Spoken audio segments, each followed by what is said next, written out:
Have you ever wondered why the smallest issues can turn into the biggest battles in your relationship? Do you find yourself constantly arguing with your partner over trivial matters? Do you struggle with issues such as how to be more vulnerable in your relationship, or how to be a better parent to your children than your parents were to you? In this episode of the Anger Secrets podcast, I talk to Matthew. Matthew is a young 32-year-old man who has struggled with anger to some degree for the entirety of his life. Recently, this anger had led him to legal issues, and as a result of this, Matthew sought help from my anger management course, the Complete Anger Management System. In addition to this, he also returned to his faith for inspiration on how to live a calmer, happier, and more peaceful life with his wife and family. I share these interviews with people who have been brave enough to engage in my online course to help you see that if you are struggling with anger, you are not alone. There is support available for you, and no matter what situation you are in or how much anger has been affecting your life, you can change.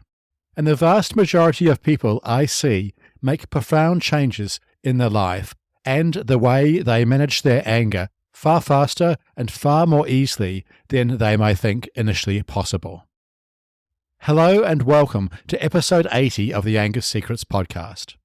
I'm your host, Alistair Dews, and over the last 30 years, I've taught over 15,000 men and women how to control their anger, master their emotions, and create calmer, happier, and more respectful relationships.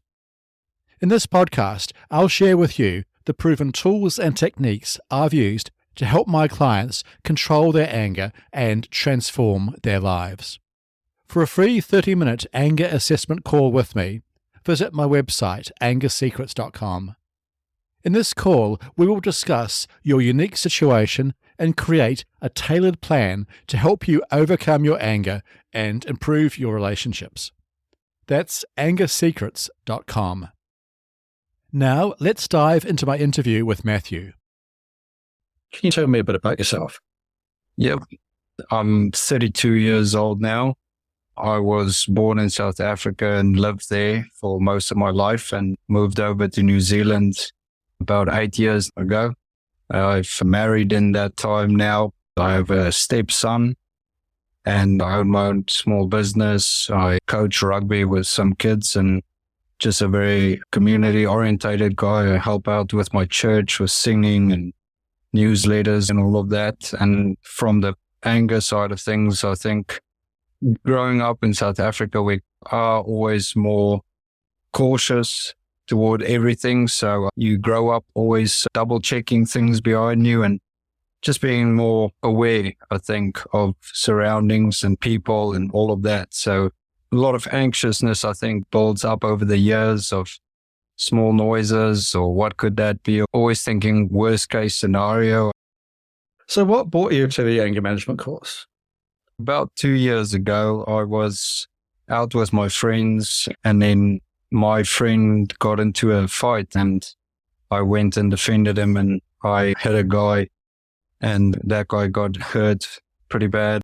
I don't necessarily think I have a problem with anger, but I definitely think having tools like this could be useful to anybody in any situation, especially as I've gone through the course. I can see how things can help de-escalate any situation, and keeping your temper is always the one, and violence is never justified, I say as well. So, yeah. Yeah, completely agree. So is anger affecting other parts of your life? I think that I was generally an angry kid, I think, in a sense of I never liked seeing unfairness, and that type of things provoked me to stand up for what I guess is right. But then again, that contradicts my faith of that's acting out of self-righteousness, and that's not necessarily what I want. So as I grew older, being married and all of those things, there was always arguments in any marriage. And so, yes, there is always anger there. That's a natural feeling for me. So just in terms of your marriage, were there arguments, or if there were, how heated did they get? Yes, I would make my partner my enemy when everything else was getting to me. And so because I wouldn't necessarily act out in public, I would bring that frustration home and it would boil over into my personal life. And I think as young men, we try to cover ourselves, but to the liability of using the ones closest to us as the bag that hangs there to take all our brunt and all our burdens. And it's only really until I came back to my faith strong and seeing that my wife isn't my enemy. So I think us both coming together and saying we can be strong with our faith and that we have a common enemy, which is always trying to keep us apart. So us being a team and moving forward and saying we have a common enemy and we are not each other's enemies here. And then there needs to be always understanding that when it gets to an argument, we need to take that time and say, this isn't what we want. This is the outcome that we want. So how can we, whether that be like tools like this, like taking a time out, realizing that no one's right here, things like that, that can definitely help. So how has doing the course been for you so far? Yeah, for me, my dad was very loving. He always showed me how to treat women, very respectful man. So I had a great role model. But I think on the other side of that coin, I also saw a man that didn't really open about being vulnerable about his own flaws and things like that. And yeah, the course teaches me to be more open about those feelings early on. If I am frustrated or things like that, to speak up, because I tend to just quiet down and have the arguments or whatever frustration I have. I play it out in my mind probably like 300 times. And then time comes to talk about it. I've had that conversation so many times that I just recluse back in. Yeah, recognizing that early on, saying, okay, I'm on this tension scale. I want to bring that down. I want to be compromising to everybody, hearing the other side, understanding the other side and listening more than what I speak. It's definitely helped me in those terms. And yeah, just being aware of it, wherever something could come in, and I don't necessarily want to do something or say something that ends up bringing my partner to tears or something. That's not my intentions or anything like that.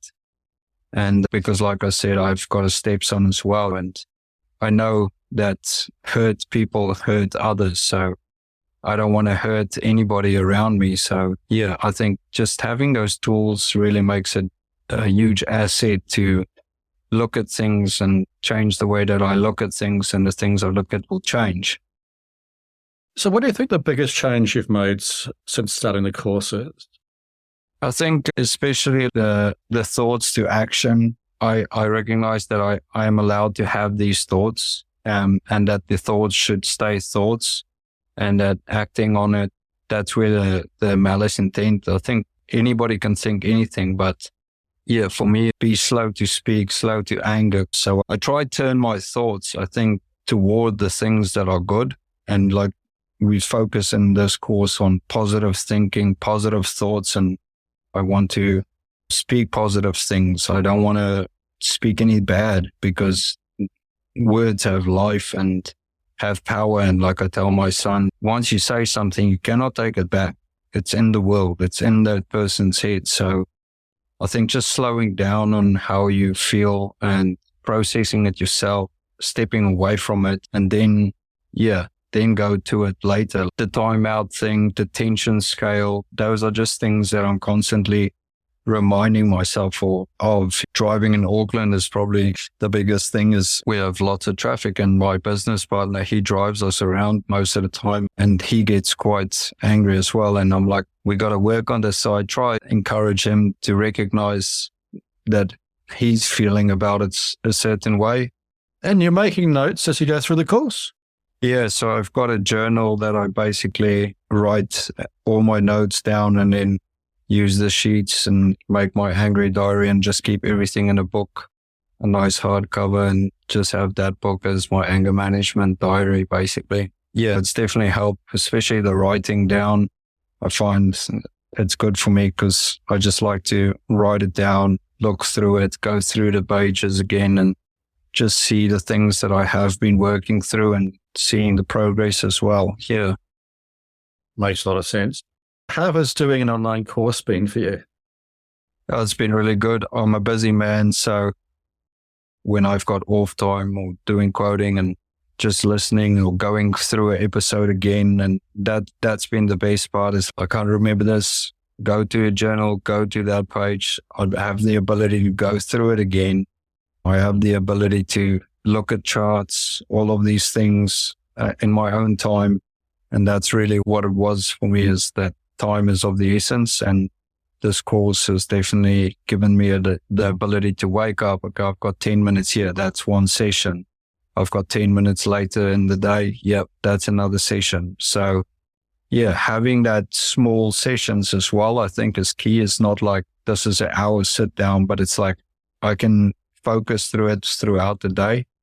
Yeah, it's definitely helpful. Have other people noticed changes in you?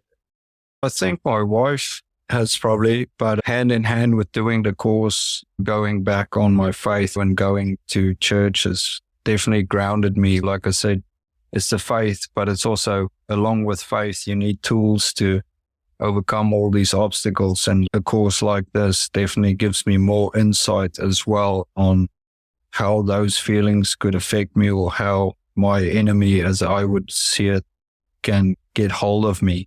And that generational curse of, just trying to break the cycles and things like that is really important to me. Do you feel like you are breaking the cycle?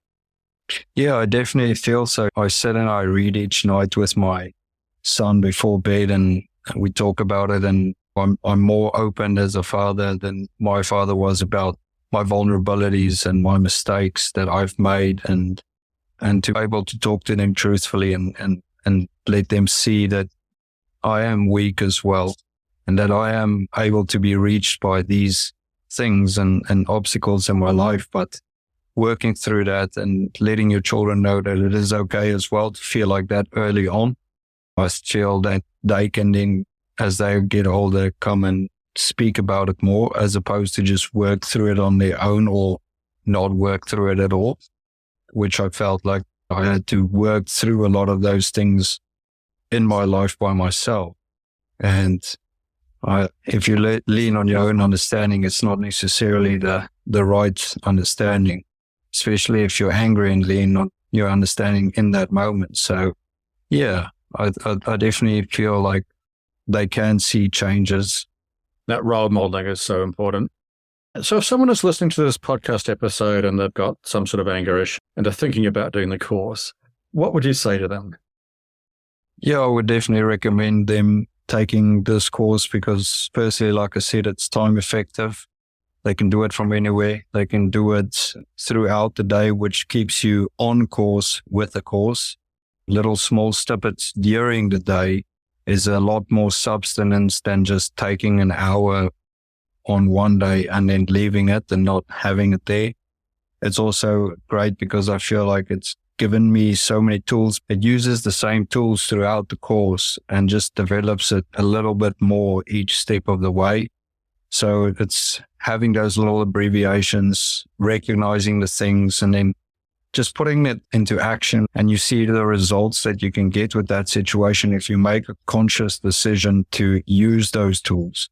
It really is effective because the moment something happens and I'm saying to myself, okay, where are you on the tension scale now? Okay. Is a good thought going to be bringing me down? Is a bad thought going to be bringing me down? It just puts all those principles in place so that you can ask yourself the things to get you away from what is about to happen. And you feel good. You feel good about doing it. You feel good that you've got an arsenal of devices to extinguish flames. Anything else you'd like to say? I think just in general for anybody that's looking to do a course like this, I know in the beginning, everybody feels like I don't need a anger management, but like I said, it's tools that are essential, I think, for everybody to discuss, just like a first aid course would benefit anybody, not just first aiders. So to anger management, it's a natural feeling that everybody will have in their life, whether that be once or 100 times over. And that if you have those things at your disposal, use it, especially if it's 10 minutes here. What is 10 minutes if we can watch shows or nights? It is so helpful that could possibly be the difference between going into a fight or not. I'd be looking to de-escalate it as opposed to escalating it and making myself seem like the right when nobody's in the right, when anger prevails. I hope that you have found some wisdom in Matthew's words. As Matthew said, anger management is not just for those with extreme anger issues. It can benefit anyone. We all experience anger at some point in our lives, and having the tools to handle it effectively can make a significant difference, especially to the things that are most important to you in your life, such as your partner and children. So, if you are considering taking an anger management course, know that it is not a sign of weakness or failure, but rather a proactive step towards living a calmer, happier, and more peaceful life. Remember too that even small changes in your daily habits can make a big impact in the long run. So take those 10 minutes to work on yourself, whether it's through my anger course or other means, and you may just find yourself breaking the cycle of anger and becoming a positive role model for those around you. As Matthew said, choose to extinguish the flames of anger instead of igniting them, and help create a more positive and peaceful world for yourself and those you love. Okay, thank you for listening to today's episode on My Wife Is Not My Enemy, Matthew's story. And be sure to tune in next week to hear how to discipline your children without anger. If you found this episode helpful, please follow this podcast and head over to your favorite podcast app and leave a rating and review. This will help other people struggling with anger find and benefit from this show. Remember, for a free 30-minute anger assessment call with me, visit my website, angersecrets.com. This call could be a real game changer for you. So visit angersecrets.com and book your call today. And finally, remember, you can't control other people, but you can control yourself. I'll see you in the next episode. Take care. The Anger Secrets podcast is for general informational purposes only, and does not constitute the practice of counseling, psychotherapy, or any other professional health service. No therapeutic relationship is implied or created by this podcast. If you have mental health concerns of any type, please seek out the help of a local mental health professional.